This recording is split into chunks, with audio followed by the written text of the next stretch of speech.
Hey, this is Rob. This is episode 83 of the Folly Coffee Podcast. Let's get it brewing.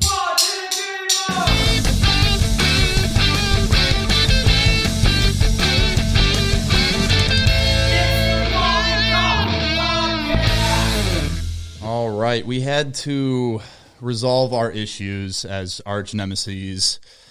It was a lot. Resolve is a strong word. Resolve, I think, temper, or at least get to a point that we knew we wouldn't get into angry arguments or at least yell at each other. I'm here begrudgingly with Jared and Johan of Wesley Andrews Coffee and, what would you call it? Coffee and Tea? Coffee and tea, yeah. Coffee and Tea. Yeah. Out of the Whittier neighborhood in Uptown. I will say that right when I moved, when I moved back, the first coffee event I went to was that first anniversary of Wesley Andrews Latte Art Throwdown.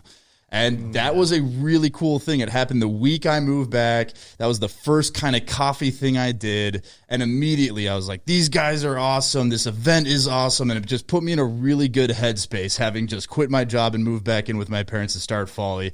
That was the first thing I did. And since then, you guys have been nothing but cool to Folly. And yet we're still arch nemesis for reasons we can't explain on this podcast. For online purposes. for online purposes only. Yeah. But I'm excited to have you both in here today. This is a 3-person podcast, so just to kind of get your voices on record here. Johan, why don't you introduce yourself? This is Johan. And Jared. Hello, I'm Jared. And you are co-founders. Yes. So this is going to be a unique episode because we're going to do kind of the traditional format. We're going to go through your story because I know a lot about Wesley Andrews and your story, but not a lot about how you met, how you got started. And then the second half, we're going to have the first ever coffee draft. Those rules will be explained later. But to sum up the coffee draft, we have a list of menu items, and we have to do an NFL-styled draft to pick our best options for a coffee shop menu, but with a twist. Anyway, so obviously, Wesley Andrews, you are a coffee roaster out of Uptown. You have an amazing selection of teas, and I'm excited to have Johan in here and tell the story about that. But I first don't know how you two met or how you even came to start Wesley Andrews in the first place. Yeah, have we never talked about that? No. Really? Like us? Oh, no, I haven't. This isn't just me doing a right. podcast Like, obviously, thing. we have to do it for the podcast, but You're like, we never really you're talked winking about at me it. going like, do you really Yeah. No, I have no idea how you met or how you got started in the first place. Yeah, I mean, we met in high school. Yeah, I was that weird kid that went into high school in like 10th grade, moved from Florida, and with my like tattered clothes and weird shoes, and I saw Jared, and by the end of the first year, I was like, that's the guy I want to start things with. And at the time when you met, were you both like already way into coffee and tea? Was this something you were already obsessing about? I would say no. I liked coffee. I drank coffee for a long time. But I wouldn't say, I mean, we met sophomore year of high school? Yeah. Or was it freshman year? I can't remember. It was sophomore early. year, because that's when I moved up. And I didn't drink coffee at all. Coffee was the thing that, like, my dad would go to McDonald's and get a black cup of coffee on the way to school and then leave without getting us anything. And we're like, coffee had that bad taste in my mouth even without tasting it. I did like tea at the time, but that was about it. Yeah, I kind of grew up. My dad always drank coffee and my mom always drank tea. So I was always like around it, enjoyed it. But I probably was like later, like junior, senior year of high school that I was like starting to get into like specialty and trying like, oh, there's like delicious coffees out there. Nice. Will you move that mic just a little closer to your face there? Yes. Get that pop filter a little closer. There we go. That'll do the trick. Do that. So you meet in high school. You're into tea, kind of into coffee a little bit. How do you go from that place to, hey, let's start a coffee roasting business or a coffee shop? So it didn't start forming until Jared and I both got jobs at Tivana. Yeah. And we were working at Tivana. This is just after high school. Just out of high school, learning how to be salesmen. And then afterwards, How do you find that job in the first place? Well, how did you find that job? I have no clue. The way I normally describe it to people, because I had a bunch of weird jobs around Minnetonka. I grew up in Minneapolis, and Johan was in Columbia Heights. Right, we were right next door. I was in Northeast. Would never go out to Minnetonka or anything, but there's something about like high school kids from other areas that like commute into Minnetonka to get the like low paying jobs, I think. And somehow we got connected to someone there. I think you got connected to someone first, but I don't remember who. Yeah, because I started working there, and then like a month later, I was like, hey, I have a roommate that would like to work here, and we both were work there for like 6-9 months or something. Yeah. But at that time, it was like working at Tivana, I was really learning how to be a salesman. I was learning how to like talk to people that I didn't know or have any rapport with and build rapport, and like how to meet new people after high school. It's a thing, right? And I'm still trying to figure it out. Yeah. I gave up on that now. And after that, it was like you get off of work and you're like emotionally just done for the day. So what do? Well, you want to drink tea. So we would go to Verdant Tea in Minneapolis. Shout out and rip to Verdant Tea in Minneapolis. But we would go there and we would drink tea for hours and just talk. And that was really kind of the beginning of forming what Wesley Andrews could be. Yeah, I feel like it's really interesting that our kind of passion for tea really got ignited at Tivana, because it was very quickly like becoming passionate about it and then realizing Tivana is not the level of quality of tea that we actually want. So we would go to Verdant afterwards and enjoy better teas right after work. But yeah. Sorry, Tivana. I don't think you're blowing anyone's Sorry mind. to Starbucks. No one's gonna buy your stuff anymore. Yeah, I was gonna say I don't think anyone's gonna have their mind blown that maybe the Starbucks tea offerings are not gonna be the highest end that you could find in the market. We get a defamation lawsuit. Yeah. And these conversations you're having at Verdant, is it specifically around tea, or is it just you're getting to know each other? And then I'm just curious at what point, because I love finding like the inception point, because so many people have ideas, right? Like, oh my gosh, we should totally start a coffee shop. Oh, we should start a tea shop. But at what point does it go from just discussing, hey, this is awesome, these teas we're having at Verdant are so much better than what we're selling at Tivana, to we should go all in on this? Yeah, I would say the conversations that we were having were with us two, but also other people that we were meeting from work and random places, and just kind of developing different friendships. And we just started having these conversations about there's these like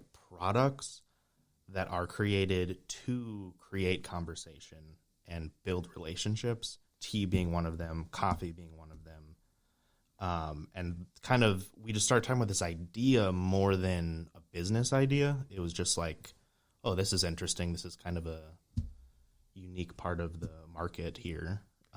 So before Wesley Andrews could have been called Wesley Andrews Coffee and Tea, and before it could have even been called Wesley Andrews, we were kind of circling around this idea of the complementing a conversation and just learning, talking to new people, building new friends, learning how to expand our world of community. We're seeing, you don't just go and say, hey, let's go have a chat.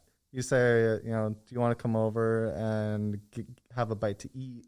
Do you want to, share a cup of coffee, have a bottle of wine, smoke a cigar together, something that complements that conversation. Mm-hmm. And we ended up kind of coining that term, conversation complements. Yeah. And from there, we're like, hey, maybe we should start a business based off of building communities and conversation by offering products that complement a depth of conversation and of understanding of not only the product, but each other. That's such a good point, because, I joke that's half the reason I do this podcast is because if you reach out to someone, you're like, hey, do you want to sit down and talk for an hour? They'd be like, Right. No. Or Yeah. they're like, what if we record it? And they're like, okay, I'm in for that. And so you take this idea that there always has to be something you're doing or something that complements what you're doing when you're catching up with someone, whether it's grab a drink, grab a coffee, grab a tea, and you build a business around that. What are the first steps you take when you have this idea that, hey, we can build a business around the fact that we can complement conversation with things like tea and coffee? Yeah. So from there, once we decided like this could be a business idea as 18-year-olds, just throwing out stuff. And we started to go further down, like, well, what would we sell? Because we probably want to do like a couple different things eventually, but like, how would we start? And Johan was obviously like, we need to start like importing teas and doing all this stuff. And I was like, yeah, but have you tried coffee lately? Like good coffee. I wonder if that would be a better market to break into, sort of is how it like started. And at that time, Johan literally, I don't know if he'd ever had specialty coffee. I don't think I had ever had specialty coffee. I knew every time I drank coffee, it felt like I got punched in the face. And I knew that I could drink tea and explain it, understand the flavors, and like have an experience where I didn't really feel like the experience that I was having when I drank coffee was the same as somebody that enjoyed coffee. Mm-hmm. So Jared challenged me, and he's like, well, if you can drink tea and explain it so well, you should be able to transfer that skill to coffee.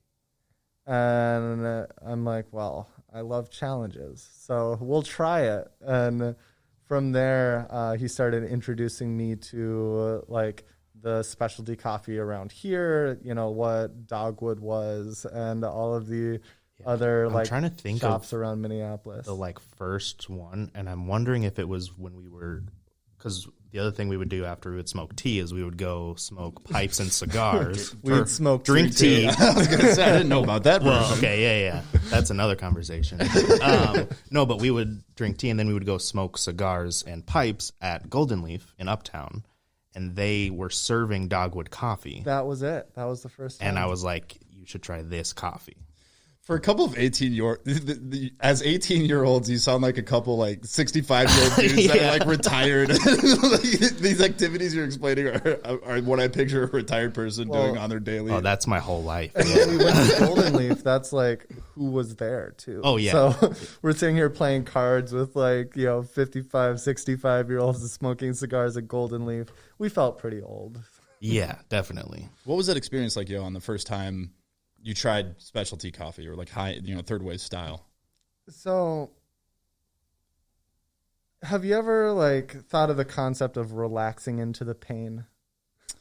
I don't know, but it sounds like something I'd be into. So in the same sense that like I'll go get a like professional massage, and it's like at first it hurts. It overwhelms your senses because you're so tense. And when you finally get to the point where you're able to relax and like open up your senses to the experience, then you're like, oh, this pain was just a lot of like release of tension, and then it becomes an enjoyable thing. When I drank coffee, it was in that same way where coffee to me is almost like a myriad of flavors and experiences that are so compressed that the first sense that you get is bitterness. And bitterness is just the intensity and compression of all of those flavors. So I tasted it and I got punched in the face with bitterness. And then I'm like, wait, I'm kind of learning how to sense these other things. Let me relax into it. Let it roll over my tongue. Let me take a like shorter sip instead of trying to like push it into the back of my throat because it's so bitter. And I'm like, oh, there's some acidity here. And I started to like see a little picture of what was like inside that bitter. It took a bit, but I think over the course of like maybe trying 5 to 10 different coffees, it went from feeling like I'm getting in a boxing rink to feeling like I'm being able to watch a painting be like It's similar to, it's like if you've ever done the trick to somebody where like, close your eyes, this is a glass of milk, and they're expecting milk, and it's a cup of orange juice, that it's like orange juice is tasty on its own, milk is fine on its own. But when you do it that way, that orange juice is going to be the worst experience of your life because you're expecting just like neutral milk, and then you taste highly acidic, sweet orange juice, and it's a terrible experience. I found that in coffee a lot, that people go, I've only had this type of coffee, it's bitter, it's burnt, and then they drink a third wave style coffee, and it's almost alarming, the experience you have at first. And a lot of times off-putting to people that are expecting something else, right? Yeah, that's why I would say, like, here's your gateway coffee. Like, here's a coffee that from Brazil or Colombia, and medium of everything, that you're like, this is your gateway coffee. This is how a year from now I'm going to have you seeking out the highest altitude Kenyans that we can find. Mm-hmm. So having that first cup, leaning into or relaxing into the pain, where does the conversation go from there? Because in theory, if the business was just, we want a place and a space to complement conversation, you don't really need the best offering of everything. In theory, you could just open up a neighborhood shop and just get whatever coffees a distributor has and go that way. But when you walk into Wesley Andrews, everything is meticulously curated, from the decor, from the plants, that you have almost like a greenhouse going in the shop at this point, and it just creates this live energy, and every menu item is so carefully roasted and selected. You're going overseas to source the teas. How did you decide to go with that approach versus let's just open a place that we can have community? So I think one thing that was going on before all of this was when we would drink tea together, when we would smoke cigars together, it was all a process of discussing the individual experiences that we had until we came to a mutual shared experience that we both enjoyed. So I don't think it would have been possible for us to open up a little like community shop that doesn't really focus on the quality of the coffee, because we wouldn't have been able to align in an enjoyable shared experience in that. Yeah, it was sort of the mindset we were in of working at Tivana and then finding the better tea to go enjoy, even though we could get it for cheap or free. We, that's kind of just something we were like, we want to have the best experience of this. We often use the phrase affordable luxuries is something that we sell, because it's, you're going to pay a little bit more for the better product and stuff, but it's less than $10, so it's not like a super luxury, affordable luxury. Yeah, it's one of those things that I tell people that go, this will cost you per cup 10 to 20 cents more per cup if you're buying beans. Mm-hmm. Like, what other options do you have available in your life that you're like, hey, if you spent 10 to 20 cents more per day, it would make something you do every day significantly better. Significantly better. Yeah, so I think we were already in that mindset in everything we were doing, and then it was sort of, okay, well, if we were to run something like that, we would want to do it well. We would want to offer a great product, and kind of have that be the base of it. So then the conversation is kind of more natural and the relationship building comes through it, kind of just because that's what we were looking for, And so from there, the conversation turned to, well, if we want to do coffee, could we do coffee well? Because we didn't know anything about roasting or anything like that. What are the next steps after that? And that's a really good point, because there is something about excitement, that wanting to go to a place to be excited about what you're going to drink versus just grabbing whatever is the closest one and we can meet there to catch up. But what are the next steps that you have the concept kind of built out, that you want the highest quality coffee and tea? Can we do coffee? What are your next steps in the coffee program, where you go from where we know nothing to where you are now? Yeah, I mean, it's really, Johan kind of put it on me, like, okay, if we're going to do coffee, how do we know if we can like do it well and stuff? So we did a little bit of research and ordered a tiny little hot top roaster, just to be like, let's just order this. It was like $800 or something. Yep. Big investment for us. For us. We don't even know if we're doing a business yet, but we were like, let's just try it, watch some YouTube videos and see what happens. And then you were looking up just doing research of what the coffee community like is in Minneapolis and found this new company called Mill City Roasters. Yep. So this was, I opened up to the world of dogwood, and I'm like, oh, wow. Like, at the time, it was only like a few years back when like dogwood was rated like the third best roaster in the country, right? And I tried their neon espresso, and I'm like, oh, there's acidity in espresso? That's a thing, right? And so that I was researching like where are all of the like third wave coffee shops in, because I learned the word of third wave, right? Where are all the third wave coffee shops in Minneapolis? And then we get this hot top roaster coming, and I'm like, what are all the types of roasters that we'd be looking at when we start to go into production? And Mill City Roasters pops up, and I click, and there's just like, they sell roasters and there's a number, and that's like about it. Yeah. And I call them up, and Steve Green answers the phone, and he is the founder of Mill City Roasters. And I'm talking to him, and I'm like, hey, we're 18. We just bought a hot top roaster. We're wanting to learn how to roast and learn about coffee, and then start a business that, this would be one of our main products. Yeah, just kind of laid out everything that we were doing. Yep, First totally. phone call to Steve Green. Yeah. And he's like, well, my first advice would be to return that roaster.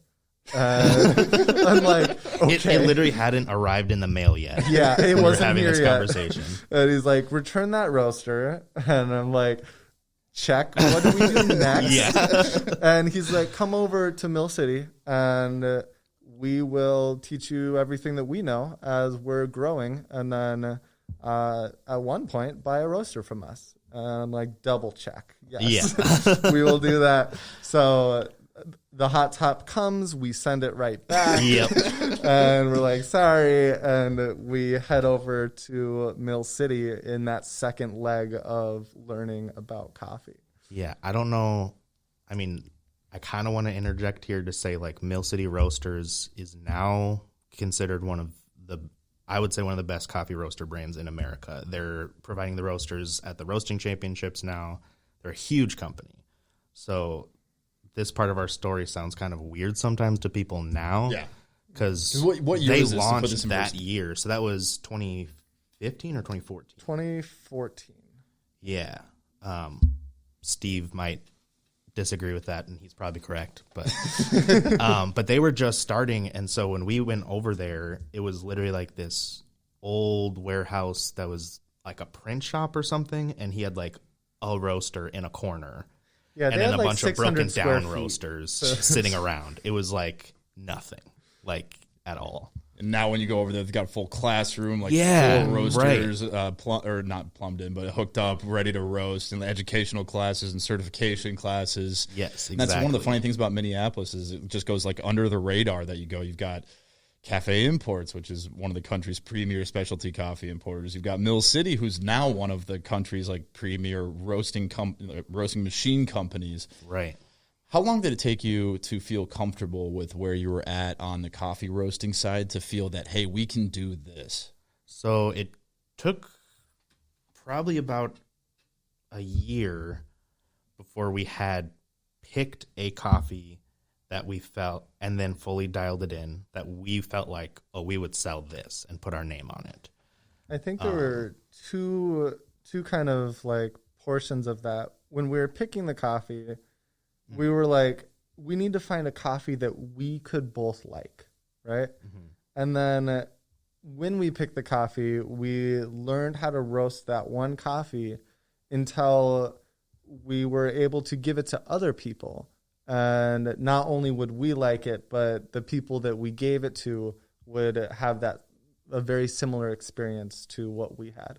And it was kind of interesting because it was like, whether they liked it or not, if they're tasting oranges and we're tasting oranges, then I think we've accomplished the goal, right? And I think it was a year, right? It was, well, I know within that first, it might have been a little bit earlier than that, but we definitely didn't have two coffees in the first year. So from there, you find your first coffee, you're comfortable roasting. You say, we have a coffee that we can roast that we love, that people we're giving it to are loving, comfortable on the tea side because it's where you came from. How do you go from there to opening a shop? Yeah, I mean, it was a couple of years before that point, and in that time, we started learning about dialing in coffees quicker than a year, and just like kind of learning how to pick out the flavor notes we wanted, and then roasting to do that. And Steve was great at being like, here's what I can teach you, and here's resources for things that I can't teach you, so you can continue your education. Are you still working and stuff. at Tivana during all of this? No, we had to quit because We had to leave because of the Starbucks takeover. We had on our contracts that like a non-compete thing, which I don't think they would have followed up on, but we wanted to be sure. Yeah.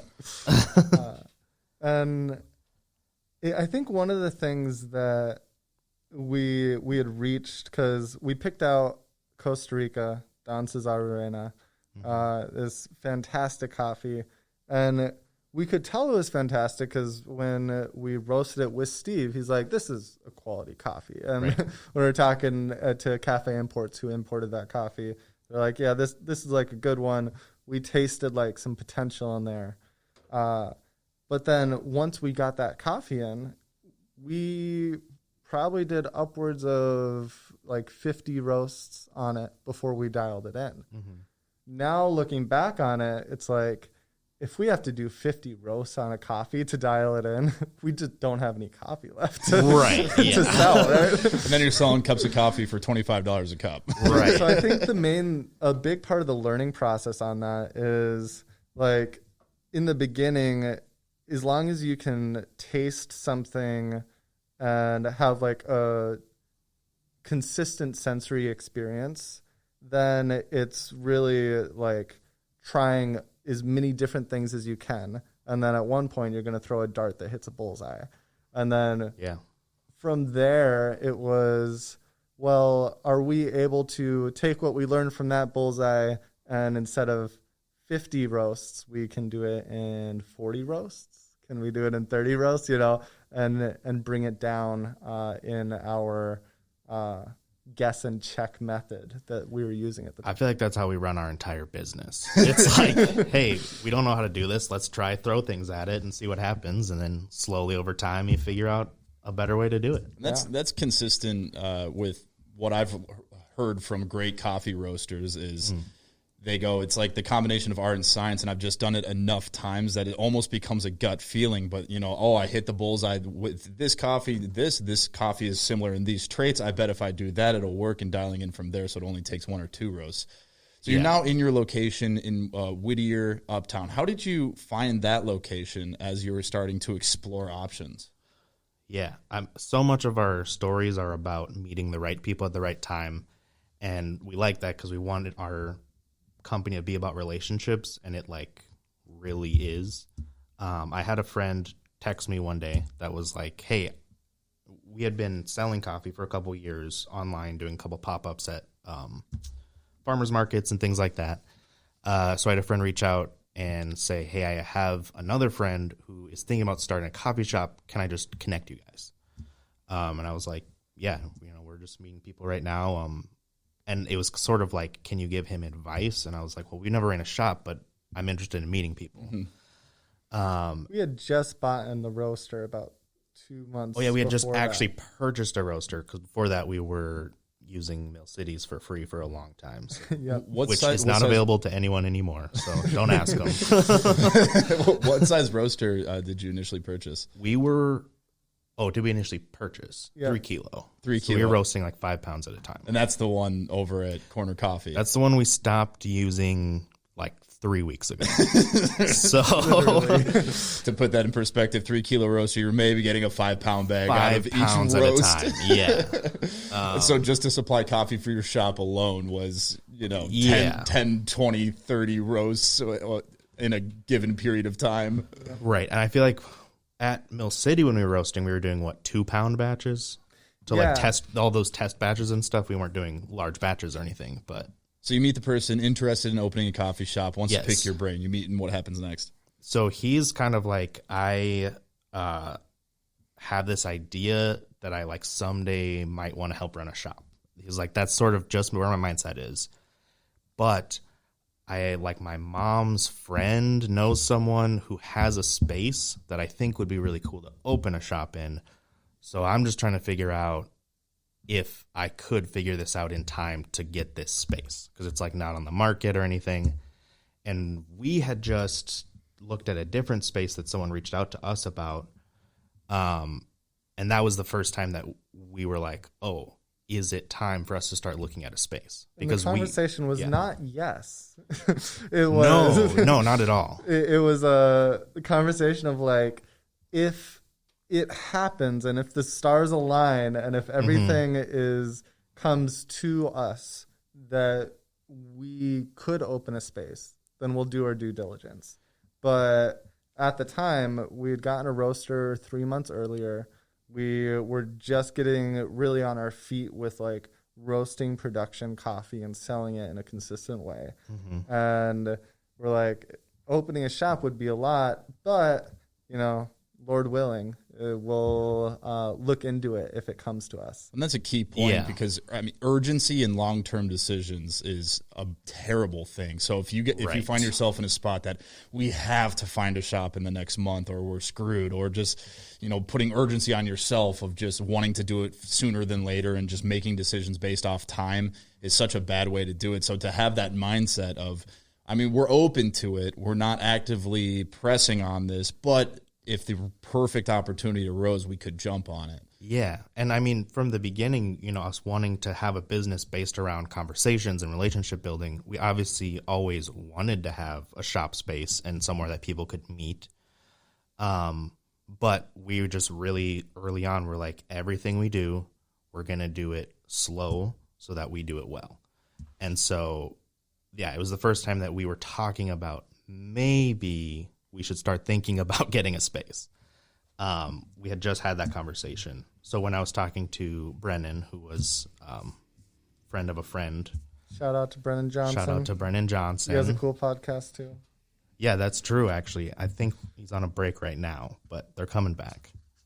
Nice. Dissonance podcast. Anyways. Yeah, after that first meeting. Thought process going everywhere. Okay, so the first meeting... he was just talking about this, and over the course of like 2-3 hours, we were talking at Nina's Coffee in St. Paul. I just started to pick up, like, he didn't really know what to do, but wanted to like try and do it. So I just kind of threw out like, what if we looked at the space, and if Wesley Andrews wanted to go into it, would you be interested in joining our company?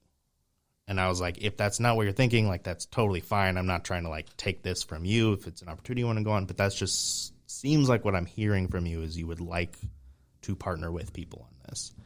And he was like, yeah, absolutely. So then we went and looked at this space, and it was great. Yeah, great. Well, yeah. It was inspiring. Yes. Right? We walk in, and the building is super cool. The location is kind of like up and coming. But then we walk into the space, and there's no floor. There's no ceiling. There's hardly any walls, right? And it's 760 square feet, which is very much on the smaller size of coffee shops, especially in Minnesota. Mm-hmm. And at the time, like, we walked in and we're like, this building's really cool. This opportunity's here. The energy's here.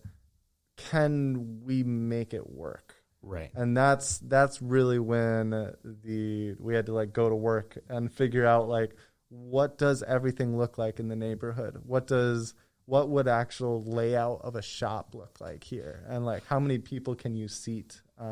And all in such a small space. Yeah, all those brass tacks kind of questions, you know? Yeah.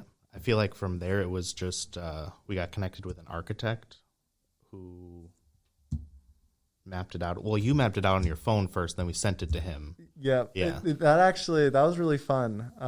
Little 3D kitchen design app on my phone. I went and got all the measurements of the building, mapped it out, put like the little stools in and like the little tables and stuff. And I'm like, oh, they had like an espresso machine, little like widget thing. And so I put all that out and I'm like, Jared, it looks like we could seat 33 people. And Jared's like, really? And then after that, moving on to kind of that next stage, went to an architect and sent him literally the screenshots from that app. And he like came in and like looked at the building. He's like, yeah, you guys could do this. And it was like that kind of validation from somebody that was a professional in that sense. And he actually knew how to work with small spaces really well. Yeah, he had just done a couple different restaurants that were in really small spaces and stuff. So he was like in the mindset and like, yeah, we can do this. Yep. So working with him, how long was that process from, hey, we could do it here, we've got the layout, we know how we want to lay things out, how it's going to look. How long was that process from first meeting that architect to opening? Well, this whole thing was really quick. It went from... The beginning process was so quick. Yeah, I was going to say 1 for 1 on the space, which is usually you hear people going, well, I looked at hundreds of spaces and kind of had to finally pick one. And you just 1 for 1 on the space, meet the architect. Yes, we can do it. Yep. The timeline, give or take a couple weeks, went something like we got the roaster in January. We met with Brennan in March, and we opened the shop in November. Yeah. Jeez. Yeah, I feel like when I think about it, I'm like, oh, that was a long time. But it was not at all when I think back on it. Just so much happened. Yeah. And we'll wrap up on this and then get into the coffee draft here. Yeah. What was the reception once opening? Because, yes, you've got some specialty coffee roasters in town. You've got a few, third wave style shops serving great coffee. But like you said, if you're expecting a standard cup of coffee and you come in and get this style of coffee, it can be somewhat alarming. And then the tea selection, you might find somebody just wants your basic run-of-the-mill teas, and then you've got these incredible high-end offering teas. What was that reception like when you opened up in the neighborhood? Yeah, I mean, at that point, we had been roasting for a few years, so we were very committed to when we opened this shop, we want the coffee to be the focus. We want, we did pour-overs only. We didn't have any drip coffee at the time, and we had a couple tea selections, but that kind of came later. And so just kind of having an emphasis on we want this to be really quality coffee that people can try a bunch of different single origins, as well as a great community and conversation space. I think we hired the right people for that, for people to come in and kind of not have a pretentious experience, because that's really what our focus was in the beginning of like, we want this to be like great coffee, great quality. How do we do that without being pretentious or turning people off or anything like that? And it ended up being just hiring the right people mainly and just talking through that a lot. So the reception was great. A lot of coffee enthusiasts coming out right away. We kind of became a regular shop for baristas at other shops, which I'm sort of just now realizing is a cool thing from our experience at Tivana going to Verdant. I never thought about that. But yeah, that is a sign of a great shop when you see coffee people at the shop. You're like, oh, okay, this is definitely a place I should be drinking coffee. Yeah, and people in the community coming in, a lot of our regulars were people that were walking, either that lived at MCAT or just lived in the neighborhood, and that was great. Yeah. Now, we're now roasting in the same facility, which is kind of a crazy full circle moment for me where I was like, this is crazy that now the facility that we roast at, Mill City, you needed to upgrade for obvious reasons, having roasted on a 3 kilo for how many? So what year did you technically launch? I guess 2017 would be? 2016 November was our launch for the coffee shop. But we had already been roasting right since 2015 or 2014. 2015. That makes probably sense because I moved back in 2017. So the 1 year anniversary was when I moved back in 2017. So you've been roasting on a 3 kilo Mill City for over 3 years. Yes. And now upgraded to what size is the Mill City now at the facility? What's the kilo? 10 kilo. 10 kilos. So we're roasting 20 pounds at a time. How's that now. how's that transition been going from a 3 kilo to a 10 kilo in terms of time, but also getting adjusted to a new machine and what the operations have been like since then? It's beautiful. It's great. Like, just great. Like, almost almost no negatives. Like, it's the machine itself. I'm also working on a Mill City that they're producing now versus a Mill City they were producing back when they started. The machine is way better. The batch size we're literally roasting 4 times as quickly, which is great. But if you could go back, because this is something you hear a lot about roasters that start growing, if you could go back, would you still purchase that 3 kilo, or would you have tried to get a bigger size knowing what you know now? Oh, no, definitely get the 3 kilo. Okay. Yes. Because we were able to just, I mean, again, even at that point, we're still learning about new coffees and stuff. The way we're able to dial in coffee right now, we were not able to do it that quickly, even when we were opening the shop. Yeah, that's a great point, especially for new roasters that do need the time on machine as well. If, in theory, you're going to have a lot of practice batches, if you have a 10 kilo, then every batch you're losing 10 kilos of coffee versus 3 kilo. You can scale that down and not be losing entire, commercial-sized batches of 10 kilograms of coffee, 20, 25 pounds of coffee. In dial-in alone, we probably saved, over the course of those 4 years, the price of that roaster. Right, yeah. I feel like the amount of coffee that we kind of went through on the 5-pound in the early days was so much. And then as we got closer and closer to now, we weren't taking as much time dialing in, but still stepping into this 20-pound roaster, we were a little bit worried about, so we're dialing in, but if we have to dial in twice, we're losing 40 pounds of coffee. And so there was still a little bit of nervousness, but now 3 weeks in, we're like, oh, wait, we know what we're doing. So what you're saying is if you got money to throw around, 10 kilos, great. But if you're not trying to absolutely set money on fire when you're starting a new roaster, that smaller is better for that reason. And yes, definitely. Really, you're just trading time for not bleeding money as you're dialing in new recipes and learning your processes. Yeah, I would suggest how we did it for people that don't have a lot of money. So I don't know how you would do it if you have a lot of money. We don't have that experience. And then you go from Food and Wine magazine naming you, was it best coffee shop in the Twin Cities? Best coffee roaster. Best coffee roaster. It was top 50 in the country. Top 50 in the country. So we were named for Minnesota. We were named, it was like one per state. Oh, gotcha. And so we are from Minnesota, and it's 3 years in a row now. Mm-hmm. Yeah. That's awesome. So I don't know why they like us. I've never talked to anyone there. I'm like, why don't you tell me when you're coming in the shop? That'd be great. But so you go from a couple 18-year-old kids talking over tea to this crazy idea to opening a shop to 3 years running being Food and Wine's best coffee roaster in Minnesota. Absolutely unbelievable. And I'm excited to see where you're going. I'm excited to see where the entire Minnesota scene is going. Yeah. It's been insanely exciting since I've moved back to see what's happening, and you guys have been a big part of that, just being one of the early adopters of third wave style coffee. And the way you do it, even from the very beginning, the first time I walked in, I never felt any sort of pretentiousness, which when you do a pour over only menu and you're serving single origin espresso and you've got this massive tea selection of teas I've never heard of because I know nothing about that side, there's a huge risk of any off-putting comment can just turn a customer off or make you feel unwelcome, but that's never been the experience I've had.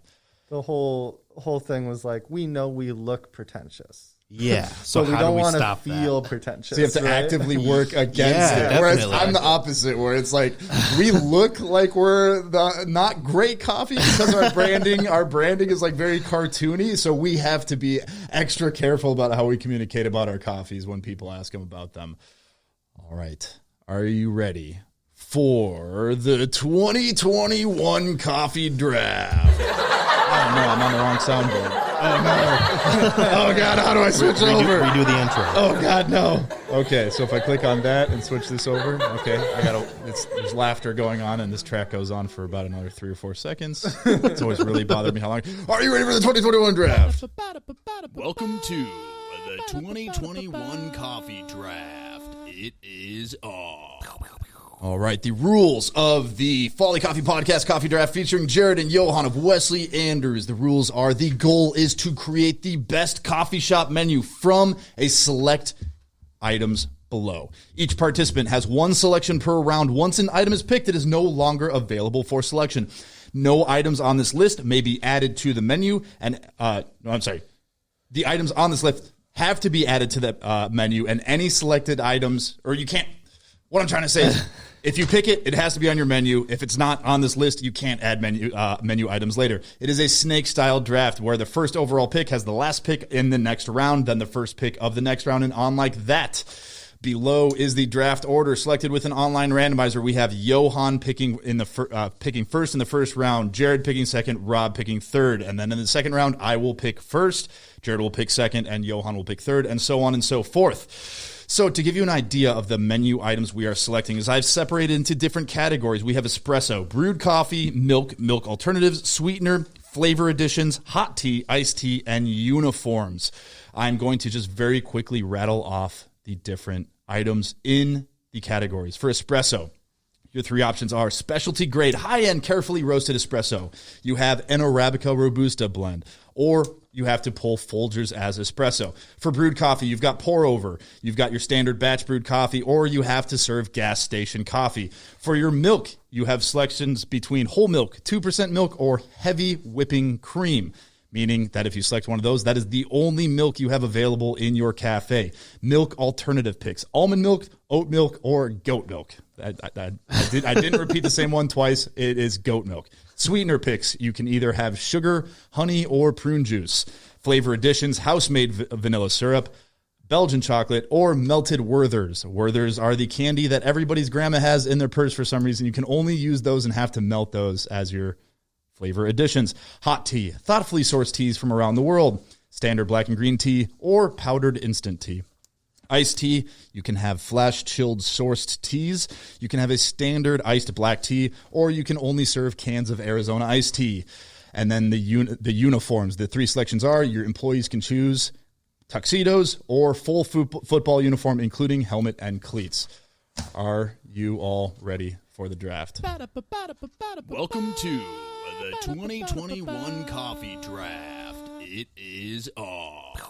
For those listening, only I have headphones on, so I play these intros, and then Johan and Jared are just staring at me awkwardly as I wait for it to play out. We're just waiting for him to signal that it's done. So gentlemen, are we familiar with the rules? Any questions or clarifications before we get started? No. There will be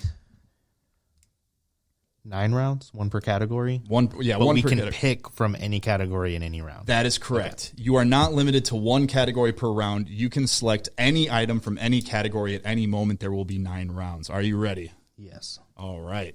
Next pick, Johan. Bing.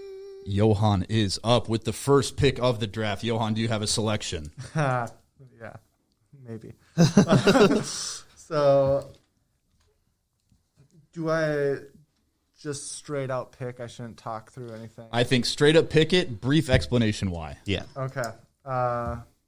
And Instagrammers are going to be voting on this. That is correct. Okay. So after the draft, we will post the 3 menus of our 3 shops that we have created from the draft, and then users will vote who has the best and the worst shop. All right. Boom. I'm going to say...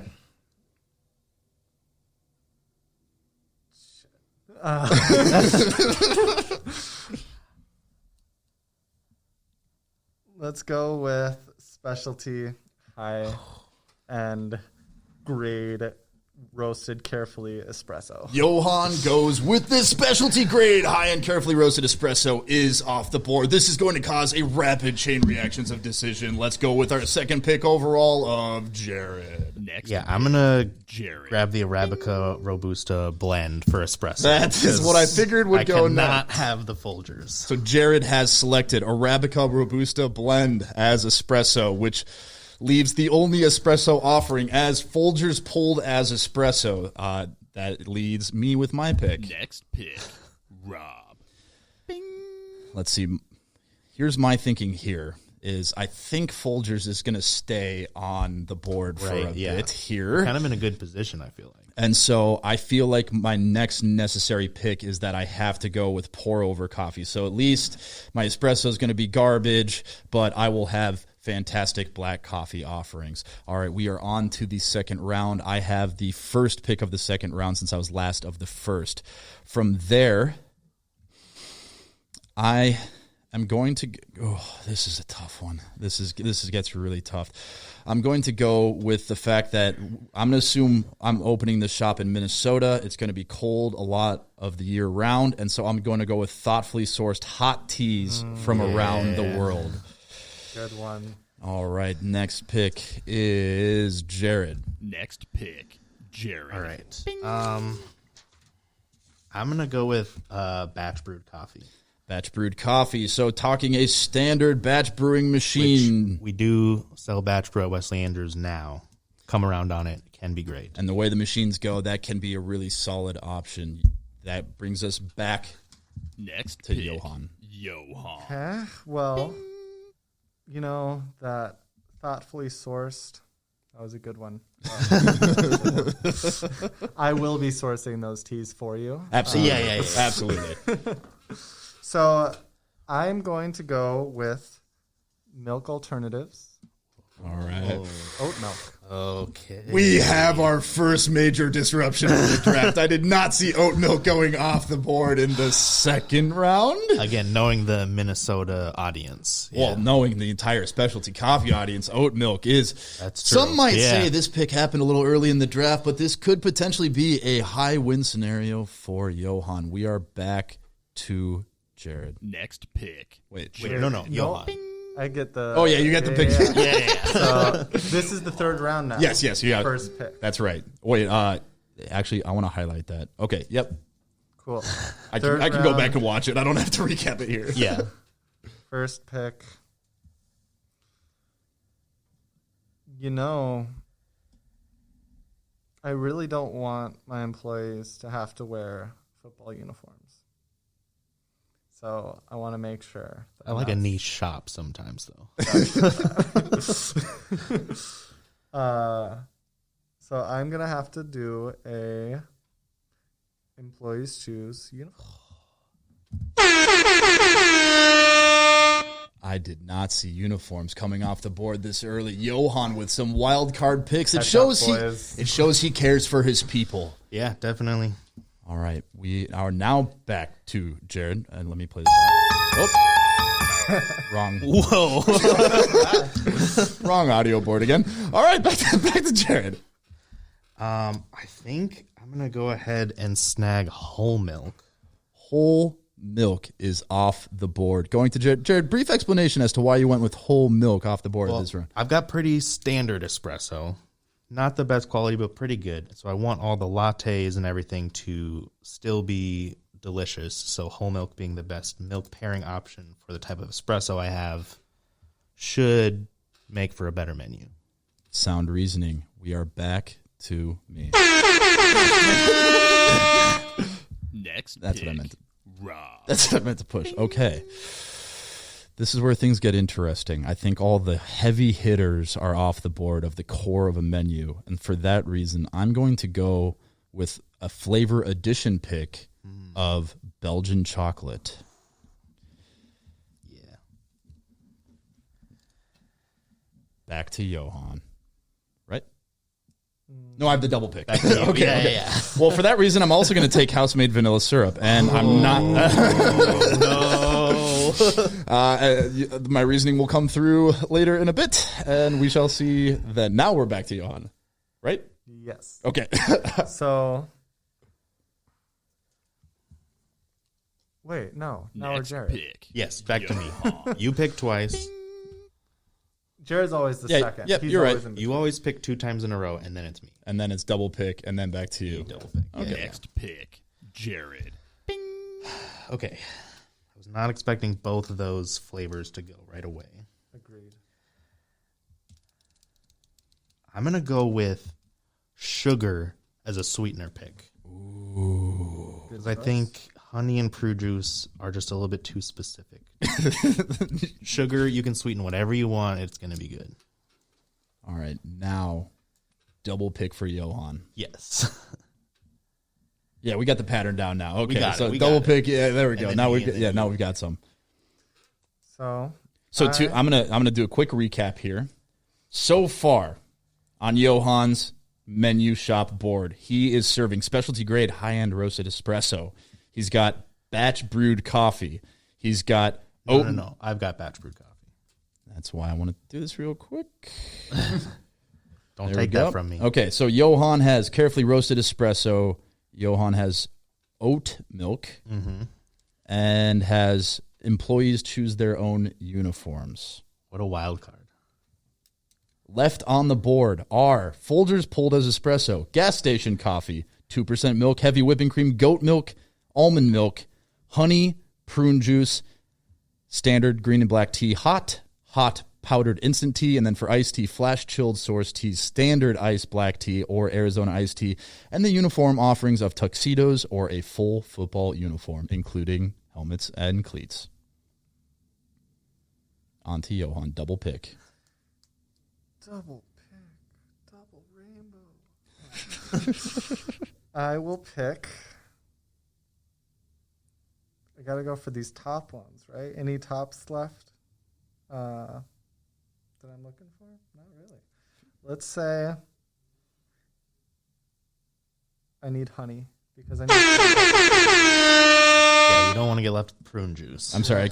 So just some type of sweetener.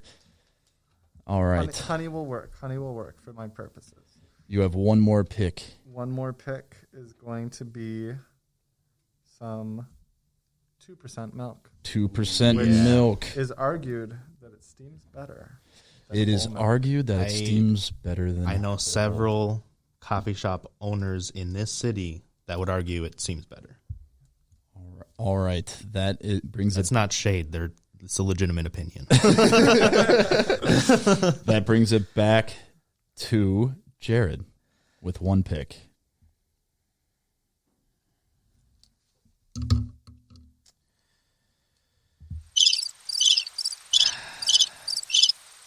I think I have to go almond milk so I have something for vegans to drink. That is a totally fair point. You really messed me up there. You really messed me up on my round. All right, so currently I'm looking at my menu. I don't have milk. And in theory, unless something really weird happens here, I will be pulling Folgers as espresso. So what I'm going to do... Straight pour over bar, Rob. That could be a strategy here. I'm going to go with goat milk. Yeah. That's a good one. I was hoping that I could take it. I would take that over heavy whipping cream, yeah. Yeah, I figured goat milk over heavy whipping cream, and then we just try to convince people that this is a trend overseas that they just don't know about yet. Yeah, We're the first ones to do it here in the States. I have one more pick here, and looking at my selections here, I got to go with flash chilled sourced tea for iced teas. That way I round out my full tea menu that I have the best hot teas and best iced teas. And then when people ask about espresso, I'll just say, don't worry about it. Pour over hot tea, iced tea. That's a strong strategy. Rob is literally building our shop originally. All right, we are back to Jared. Next pick, Jared. So tell me what you're thinking through right now, because looking at your current menu versus your needs and what's left on the board. Yeah, I feel pretty solid where I'm at. Like, this is a decent shop that I think anyone would enjoy going into. So I'm trying to think of how do I not mess it up at this point. We are into some rough picks. What is left on the board is Folgers pulled as espresso, gas station coffee, heavy whipping cream, prune juice, and then for your teas, you've got standard hot tea, standard iced tea, you've got powdered instant tea for hot, and cans of Arizona iced tea. I'm going to take standard black and green tea. Solid mid-round pick. Solid choice. We got options. All right, we are back to a double pick from Next pick, Johan. Bing. There is an audio. You can't hear it. I just heard the end of that one. Right here, I got no brewed coffee because I'm very similar to Cat and Cloud and can just pull extremely long espresso shots. Whoa. Game changer. Loophole. Milk picks, I got the 2% oat milk. I think that's solid. Honey for a sweetener. which really lends me to a more traditional feel with that honey sweetening natural. I also already have my uniforms figured out, so you guys don't have to worry about that. Or we do have to worry. You do. Yeah. I don't. Well, I think between tuxedos and football uniforms, that's a win-win. That's a win-win, yeah. So what do I pick for my teas is the question. And I'm going to go with some fantastic Mediterranean-style tea, powdered instant. Powdered instant. He's trying to market it. With the honey. With the honey.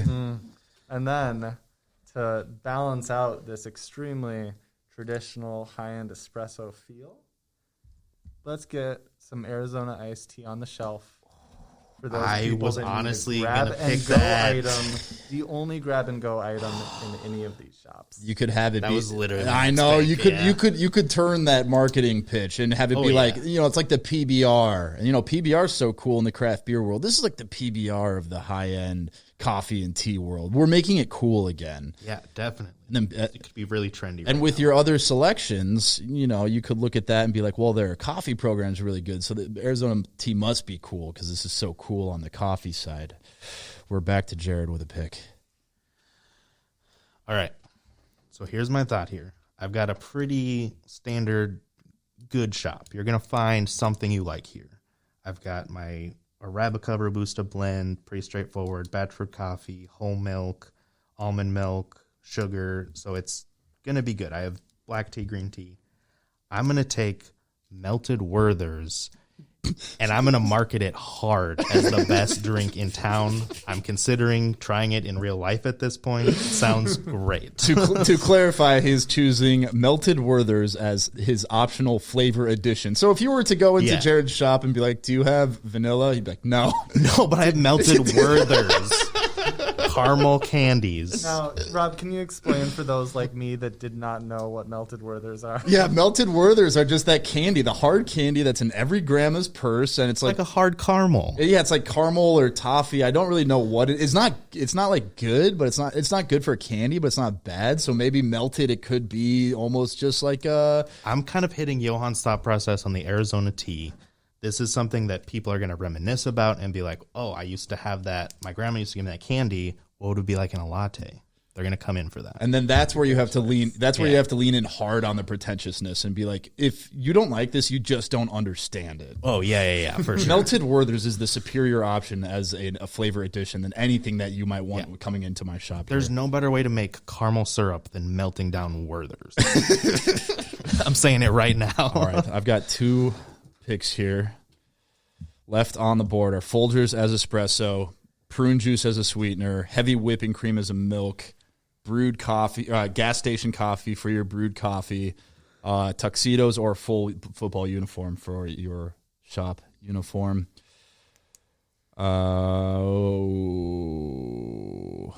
This is almost like pick your poison. I'm going to just go ahead and scoop up this Folgers pulled as espresso just so that one of you doesn't come in and... So you have an espresso. So I have an espresso. That is exactly right. For my second pick here, I now have a terrible espresso, but that's why I picked up the vanilla, house-made vanilla syrup and the Belgian chocolate so that we can just dump that in there and cover up as much of that flavor as possible. With your goat milk. With my goat with my goat milk. Everybody that goes to Starbucks will love you. And for that reason, I'm going to scoop up the heavy whipping cream as well. It's, that would be my next one. And we'll just make like a breve latte, like our thing. Oh, yeah. And in theory, the heaviness of the cream would hopefully balance out the intense face-ripping bitterness and terrible qualities of the Folgers pulled as espresso. I was going to use the heavy whipping cream to just turn my 2% milk back into whole milk. Oh, my word.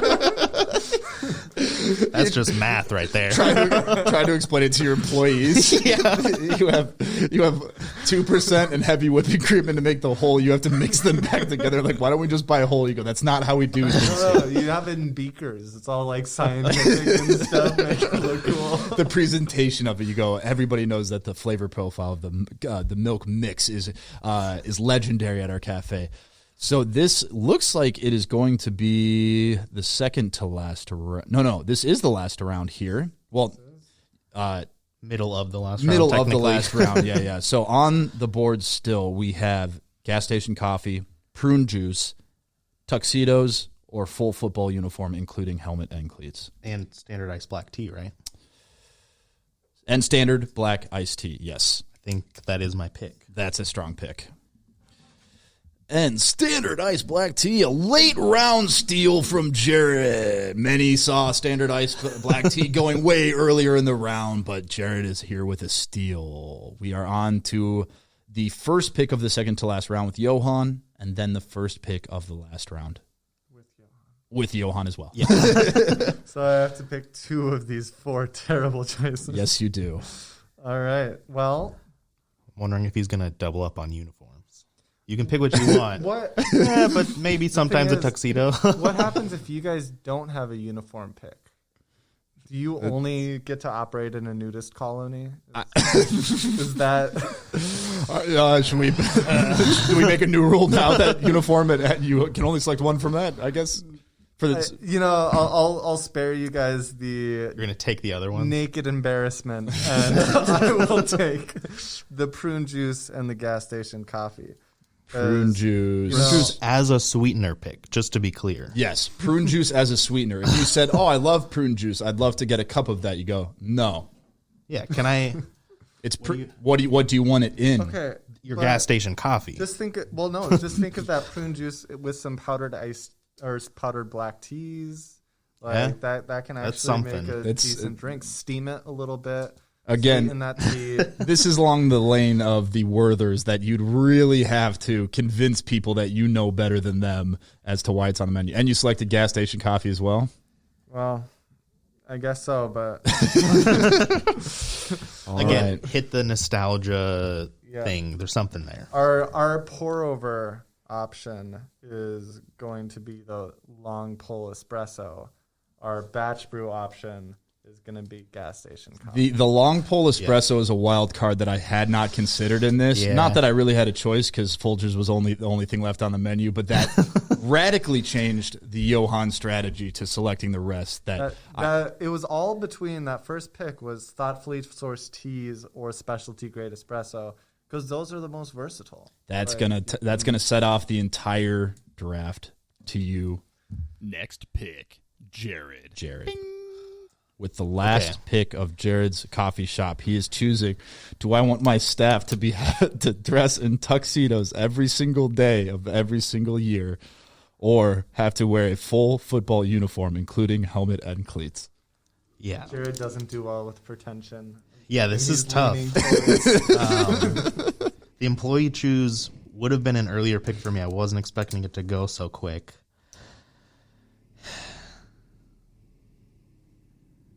I'm gonna have to say tuxedos, and whenever they ask why, I'll have to say, well, would you rather wear a football uniform? And they'll be confused, but that's okay. You're doing you a favor. All right, that means I that think you my knew you were gonna pick the football uniform before well, we even started. okay, so here's actually how I came up with football uniform as a uniform. Is I was like, what would be the So I put tuxedos just because I was like, what's the most pretentious thing you can Right, wear? yeah. And then I was like, that sparked the thing in my head where I go, oh, that'd be so inconvenient to have to put on every day. Then I was like, what would be the most inconvenient thing? Yes. And having played football, I can tell you, getting ready for a game takes no less than an hour of just getting the underlayer, the pads, the jersey, the helmet, the cleats, getting everything taped up. And so I guess because they're wearing cleats, my shop would also need to have turf of some sort. But that's not a part of this draft. So thank you, everyone, for joining us for episode 82 of the Folly Coffee Podcast and the first ever Folly Coffee Draft. Welcome to the 2021 Coffee Draft. It is on. I didn't record an outro. You could tell hours of production went into that. I just didn't have the time to record an outro. So thank you for joining us. Like I'm saying here, hopefully if you're listening to this, this is still available for voting. We're going to do it the week of the airing of this episode. Go to the Instagram, vote on your favorite coffee shop menu to decide who won this draft, and have a nice day.